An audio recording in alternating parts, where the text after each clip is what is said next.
Assalamualaikum warahmatullahi wabarakatuh. Kami dari kelompok 6 akan mempresentasikan materi tentang kaidah penulisan tanda baca. Sebelumnya, perkenalkan nama saya Marina Diva Gazalena sebagai moderator dan pemateri, dan rekan saya yang bernama Mira Desti Yulanda sebagai pemateri pertama. Baiklah, materi pertama yang akan disampaikan oleh Mira Desti Yulanda. Kepadanya saya persilakan. Baik, di sini saya akan membahas pembahasan yang pertama, yaitu pengertian tanda baca. Tanda baca adalah suatu simbol yang tidak berhubungan dengan fonem, kata maupun frasa dalam suatu bahasa. Akan tetapi, tanda baca sangat berperan penting untuk menunjukkan suatu struktur atau organisasi yang terdapat dalam tulisan, intonasi, ataupun jeda yang dapat kita amati saat pembacaan. Nah, tanda baca juga sangat penting dalam penulisan. Oleh karena itu, setiap penulisan kita perlu teliti dalam meletakkan tanda baca dan harus menguasai tanda baca tersebut sebagai peranti yang dapat mewakili maksud dan pemikiran si penulis. Nah, lain lagi ketika kita berbicara langsung dengan lawan bicara kita. Ketika kita berbicara langsung dengan lawan bicara kita dapat menggunakan langsung intonasi ataupun gerak tubuh ataupun tutur kata atau unsur-unsur non bahasa yang lainnya agar pendengar bisa memahami setiap tutur kata yang kita sampaikan. Nah, teman-teman, di sini ada beberapa jenis tanda baca yang ingin saya jelaskan, yaitu yang pertama ada tanda baca seru.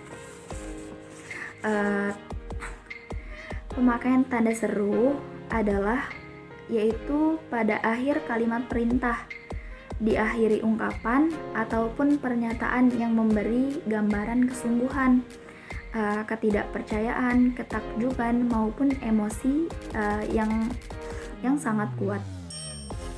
Nah, misalkan hebat. Contoh yang kedua, segera selesaikan tugasmu. Yang ketiga, kata perintah seperti kata perintah, pergi dari sini. Yang keempat, besar sekali rumahmu. Nah, di sini yaitu tanda seru ini yaitu mewakilkan kalimat perintah, ungkapan, suatu emosi ataupun ketidakpercayaan terhadap kalimat-kalimat yang diberi tanda seru. Nah, tanda baca yang kedua ialah tanda baca kurung. Nah, tanda baca kurung ini yaitu tanda baca yang dipakai untuk mengapit tambahan keterangan atau penjelasan. Nah, semisalkan dilaksanakan sesuai dengan GBHN. Apa sih GBHN itu? Pasti orang-orang belum pernah tahu. Adanya tanda kurung tersebut bisa menjabarkan atau menjelaskan GBHN. GBHN itu apa? Yaitu dilaksanakan sesuai dengan GBHN. Diberi keterangan dalam buka kurung garis besar haluan negara tutup kurung agar bisa orang memahami setiap kalimat yang ditulis. Nah, tanda baca yang ketiga ialah tanda baca kurung siku. Nah, lain lagi dengan tanda baca kurung siku ini, tanda baca kurung siku ini dipakai untuk mengapit huruf, kata, ataupun kelompok sebagai koreksi atau tambahan pada kalimat. Semisalkan, sang sapurba men tanda kurung siku D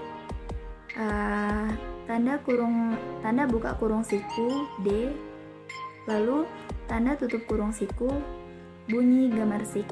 Bisa juga dibaca dengan sang sapurba mendengar bunyi gemersik. Nah, seperti itu. Dan tanda baca yang keempat ialah tanda baca petik. Tanda baca petik dipakai untuk mengapit petikan langsung yang bersumber dari pembicaraan dan naskah ataupun bahan tertulis lainnya, seperti mengapit judul syair, keterangan, atau bab buku yang dipakai dalam kalimat, dan juga mengapit istilah yang kurang dikenal atau kata yang mempunyai arti khusus. Semisalkan dia dikenal dengan julukan tanda buka petik si pahit lidah dan tanda tutup ketik. Contoh yang kedua ialah tanda buka petik aku tidak mengenal dia. Tanda tutup ketik kata Indri, yaitu menunjukkan mengapit kata petikan langsung yang bersumber pembicaraan dan naskah untuk menunjukkan bahwa si pahit lidah ataupun aku tidak mengenal dia itulah adalah keterangan yang harus kita pahami dalam suatu tulisan tersebut. Nah, baik, ini saja penjelasan dari saya. Saya kembalikan kepada mentor. Terima kasih.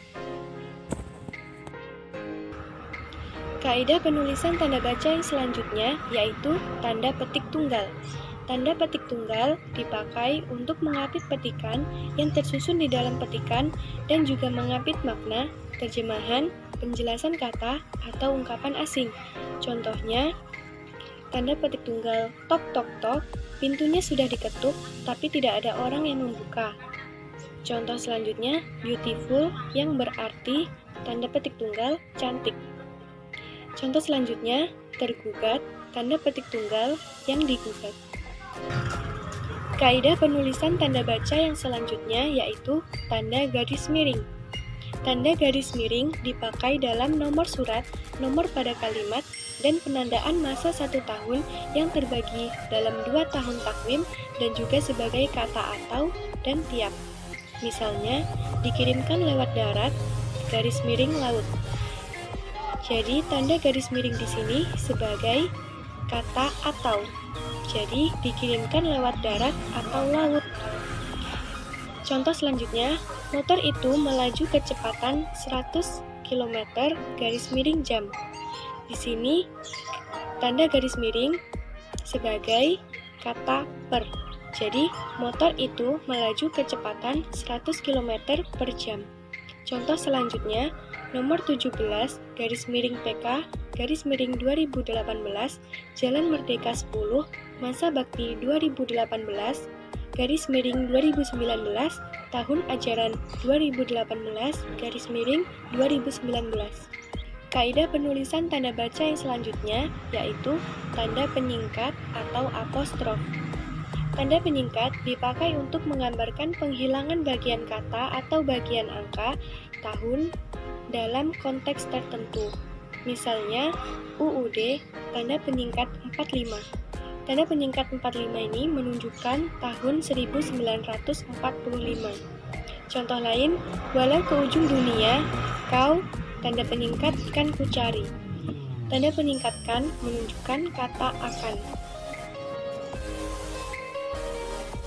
Kesimpulan, dapat disimpulkan berdasarkan pembahasan di atas, tanda baca sangat penting dalam penulisan agar kita dapat mengetahui antara intonasi dan jeda saat menulis dan agar pembaca bisa memahami penulisan tersebut. Karena jika salah dalam menggunakan tanda baca akan menyebabkan kesalahan yang fatal yang tanpa disadari kita pun sebelumnya belum mengetahui letak kesalahan tersebut. Oleh karena itu, sarana belajar dan giat berlatih merupakan jalan keluar dalam masalah yang terkadang timbul akibat salah dalam penulisan tanda baca. Sekian materi yang dapat kami sampaikan. Apabila ada kesalahan, kami mohon maaf yang sebesar-besarnya, dan kepada Allah kami mohon ampun. Kami akhiri, wassalamualaikum warahmatullahi wabarakatuh.